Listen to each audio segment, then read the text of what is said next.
agradable visita del subsecretario del Ministerio de Salud Pública, Leonel Brioso. ¿Cómo le va? Gracias por estar aquí. No, gracias por la invitación. Bueno, habíamos arrancado el programa en un análisis de los supuestos 100 primeros días y las acciones o anuncios que había planteado el gobierno. Si nos da tiempo, vamos para ahí, sobre todo en lo que tiene que ver con salud. Pero quiero primero cumplir con lo pactado en la convocatoria. Pactado, no, digamos, con la razón por la cual lo llamamos, que tiene que ver con la ley de interrupción voluntaria del embarazo, por la información que hay nueva, por los desafíos que se plantea el equipo que integra el trabajo concreto, porque si bien alguna vez fuimos un país con legislación de vanguardia en este tema, hoy está como la sensación de que nos fuimos quedando en el tintero. Bienvenido. ¿Cuál sería su primera reflexión sobre el tema? Bueno, como primera reflexión, a 12 años de implementada la ley de interrupción voluntaria del embarazo, ha demostrado que los objetivos por el cual fueron promulgadas y la reglamentación que hicimos en aquel momento, porque yo también era subsecretario. Fue de los impulsores, sí, pero claro. Yo repetí subsecretario. A la ministra la ascendieron a ministra, yo repetí subsecretario. Los objetivos por los que fueron hecha la ley, que era tener una práctica segura, accesible e infrecuente, se han logrado. Y en ese sentido creo que es una ley que da garantías no solamente a las mujeres, sino a sus entornos familiares y para toda la sociedad.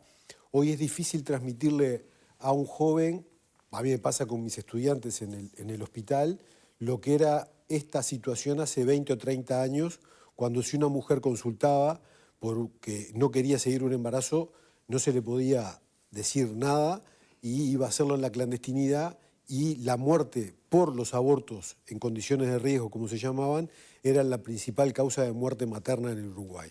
Eso afortunadamente ha prácticamente desaparecido y nos coloca también en esos términos como uno de los países más avanzados del mundo en cuanto a los resultados del embarazo y el parto, ¿no? Entonces creo que es una buena ley que de alguna manera genera una sensación de sensibilidad social adecuada. Es una ley que las veces que se ha consultado a la ciudadanía se demuestra como una ley muy popular, en el sentido de que poca gente está discutiendo volver al marco legislativo anterior de la criminalización del aborto. No, bueno, es verdad. Tal vez porque algunos ni siquiera se animan, pero tal vez siguen en el fondo pensando que no fue la mejor ley. Fue un tema muy polémico. Como lo está haciendo, salvando todas las diferencias, la eutanasia hoy, ¿no? Lo que pasa es que... Ahora, ya está. Es la legislación que hay. La buena noticia es prácticamente no hay más muertes maternas por aborto clandestino. Claro, ya no hay más registro de cuántos abortos se están haciendo en la ilegalidad, pero un indicador es que no hay muertes maternas por abortos ilegales. Las mujeres que morían por aborto clandestino terminaban en el sistema. Venían a recurrir al sistema. Sí, claro. Y obviamente la consecuencia no podía enlazarse con la causa, pero la consecuencia la recibía los hospitales públicos, los mutualistas. En cuanto a cómo viene transitando esta ley, más allá de eso que se puede tomar como, bueno, efectivamente una política que supo atacar un problema tremendo que tenía el Uruguay, que era la muerte materna por aborto clandestino, y otro en paralelo que era la inequidad terrible, porque las mujeres con plata viajaban y se hacían un aborto afuera del Uruguay. Y las de acá se morían. O se lo hacían acá en Uruguay en mejores condiciones. Sí, no, exacto. se moría en condiciones seguras, las que podían pagar un aborto clandestino seguro y las que no. Sí. No. Bien. Hoy lo que tenemos como dato, y por eso también lo estamos invitando, es el aumento de los números, del número de abortos, de interrupciones de embarazo.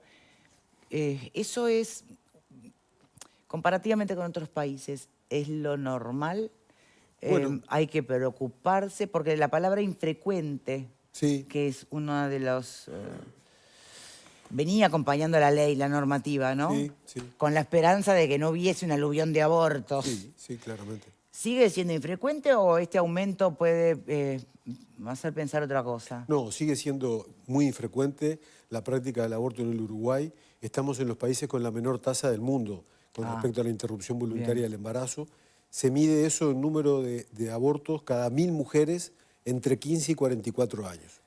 Eso es lo que se mide mundialmente.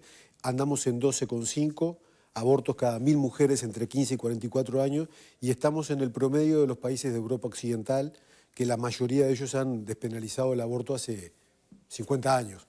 Francia, por ejemplo, que el año pasado dio un paso muy relevante dando el derecho constitucional al aborto, hace 50 años despenalizó el aborto.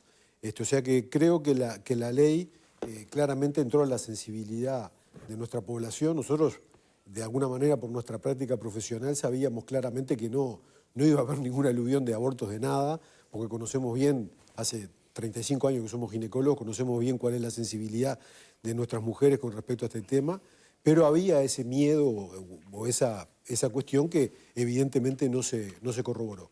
Sin embargo, el hecho de que haya habido un aumento durante 4 años consecutivos del número de abortos es un elemento para la reflexión y el análisis, porque cuando de lo que se trata es de prevenir el aborto, las 3 cosas fundamentales que hay que hacer son educación, educación integral en sexualidad, en el sistema formal, informal, y hablar de este tema socialmente de los derechos sexuales y reproductivos, anticoncepción de calidad y accesible para todas las mujeres y todas las parejas, para evitar un embarazo no deseado en el ejercicio de la sexualidad, y servicios seguros para todas las consultas de derechos sexuales y reproductivos. Entonces, si está aumentando, quizás estemos fallando o estemos en problemas en alguno de estos aspectos, y nosotros hemos detectado uno particular que creemos que hay que hacer muchísimo más hincapié, que es en el tema de la educación integral en sexualidad, en el ámbito de la educación formal. Qué tema en el que no hemos logrado nunca sincerarnos, sin poner primera, ¿no? Mira, yo recuerdo desde 1985, cuando volvimos a la democracia, empezó uno de los primeros debates sociales con el Ministerio de Educación y Cultura, y se hicieron, inclusive el Ministerio llamó, y el tema de la educación sexual fue lo primero que se planteó, ¿no? Lo plantearon las mujeres y lo planteamos los grupos de gays y lesbianas organizados. Y eso que nosotros llegamos más o menos en el 93, 94, la discusión. Y desde entonces siempre ha estado un parámetro que atraviesa, que es o la visión filosófica, que se refugia en el hecho que es un tema privado, íntimo, o la visión religiosa, que también se basa en una autoridad moral que se impone hacia los demás. Cuando en realidad lo educativo es la prevención. Por supuesto. Cuando está el problema vos tenés que darle la solución. Pero realmente han cambiado los tiempos. No, o sea, sí, realmente han cambiado los tiempos. No han cambiado, pero seguimos discutiendo. Sí. Cuando en el gobierno creo que fue el primero o el segundo que salió el plan educativo de educación sexual para escolares y secundaria, se recuestionó y después se desapareció del mapa. Y entonces, ¿qué quiere decir? Desde una base moralista que nada tiene que ver con la educación y con la parte de realidad. Y lo mismo en la discusión sobre la despenalización de la interrupción voluntaria del embarazo, donde en muchos momentos era sobre si aborto sí, aborto no. No estamos discutiendo eso, señoras y señores. Estamos discutiendo si las mujeres tienen que ir presas o pueden hacerlo en condiciones seguras. O sea, no es filosófica la discusión, es práctica. Pero cuando se tratan de esos temas, se lleva para ahí. Y cuando Victoria decía que la discusión de eutanasia no es lo mismo, pero también se está llevando para esos lugares. También se está llevando para esos lugares. No estamos hablando si de el hecho sí o no. Estamos hablando de la libertad de las personas a elegir sobre su propio cuerpo, o a elegir cómo quieren morir, o a elegir qué quieren hacer con un embarazo no deseado. Por supuesto que lo ideal no es prevenir el aborto. Lo ideal es prevenir el embarazo no deseado, no el aborto. Bueno, ahí tengo una pregunta. ¿Cómo se está tan seguro que en realidad la falla, o digamos que el aumento de los abortos vendría por uno de esos 3 pilares claves de lo que es la prevención, como usted señala? Creo que priorizaba la educación ahí como... Sí, la educación, la anticoncepción y los servicios. Perfecto. ¿Cómo estar seguros que es por ahí? Y que en realidad el aumento remite más a la pérdida del estigma, ¿no? La naturalización o la falta de condena social y que no haya generado eso una práctica más común de la interrupción del embarazo. Bueno, se sabe, o sea, forma parte del conocimiento académico global esto, en el sentido de que los países que tienen las menores tasas históricamente de interrupciones del embarazo, lo que aseguran son estas tres cosas que les planteaba. Aseguran educación, aseguran la anticoncepción y aseguran los servicios seguros. Eso es lo que hay. Con respecto a la naturalización del aborto, hay países donde por falta de alguno de estos pilares tienen una práctica muy naturalizada del aborto y hay muy altas tasas de aborto. Lo que se me viene a la mente el caso de Cuba, que es un caso bastante paradigmático en la región, que tiene un número muy importante de interrupciones del embarazo porque tienen muy mala disponibilidad a la anticoncepción de calidad. Entonces se ha adoptado socialmente como prácticamente un método de... Pero una cosa lleva a la otra, digamos. Seguro. Entonces, en ese sentido es que el razonamiento que hacemos es que si hay un incremento se debe de ver alguna de estas causas. Y dentro de estas causas lo que hemos visto es que probablemente haya una debilidad en cuanto al tema de la educación integral de sexualidad. Yo no estoy acá para hacer ningún estudio académico al respecto, sino para trabajar en políticas públicas para tratar de posicionar este tema fuertemente en la agenda para que los jóvenes y las jóvenes de hoy tengan mejores capacidades educativas que lo que tuvimos nosotros, y creo que con eso vamos a lograr. Bien. Con respecto al estigma, es cierto, hoy la estigmatización del aborto es baja en nuestra población, sigue existiendo, sigue siendo un tema muchas veces tabú. Ahora, el estigma en sí mismo nunca controló ninguna conducta social, ¿no? Y esto no sería la excepción. Por lo tanto, no creo que sea por el estigma, porque además los países que tienen la menor tasa de aborto en el mundo son probablemente los que tienen más naturalizado también el tema de la interrupción del embarazo hace más de medio siglo. Los escucho, Pepe. Doctor, ¿y esos elementos que usted mencionaba, como por ejemplo la educación, el acceso a los métodos anticonceptivos, también han colaborado en la baja del embarazo adolescente? Bueno, en el tema del embarazo adolescente, que es lo que más ha impactado en la disminución del crecimiento demográfico de nuestro país en los últimos 10 años, lo que impactó muy fuertemente fue un programa que se estableció de prevención del segundo embarazo adolescente en los casos que la joven quedara embarazada, interrumpiera el embarazo o tuviera su nacimiento, se le ofrecía un método anticonceptivo que vulgarmente se conoce como el chip, que es un método que se coloca debajo de la piel y que es muy seguro y efectivo entre 3 y 5 años. La inmensa mayoría de las jóvenes adoptaron este método y esto hizo que cayera dramáticamente la natalidad del segundo embarazo adolescente. Ese era el objetivo cuando llevamos adelante esta política, también la llevamos adelante durante los últimos 12 años en el gobierno Mujica, y esto fue fundamentalmente pensando que es muy difícil prevenir el primer embarazo adolescente porque hay causas sociales de fondo que hay que trabajar desde múltiples lugares, pero era bastante más sencillo si en el lugar donde se producía el evento obstétrico, el parto por ejemplo, se le ofrecía un método seguro y accesible a las jóvenes. Así lo hicimos y eso impactó dramáticamente, positivamente, en el descenso del embarazo adolescente, y es un modelo que han adoptado muchos países del mundo, igual que el tema de la IVE, ¿no? Vale. Sí, yo en realidad tengo dos consultas con respecto a esto, porque obviamente las cifras, según quien las tome, se utilizan para hacer como falsas oposiciones, digamos, ¿no? Entonces se plantea esto de que a partir del aborto legal aumentaron exponencialmente. No, lo que pasa es que antes no teníamos con qué medir, porque si el aborto antes era ilegal y la gente se lo practicaba en clínicas clandestinas o en lugares terribles, según el poder adquisitivo que tenía la mujer, que era lo que podía pagar, el aborto existía, pero no lo podíamos cuantificar. Solamente cuantificábamos muertes de mujeres. Exactamente. Entonces, lo que está claro hoy es que las muertes de mujeres disminuyeron muchísimo.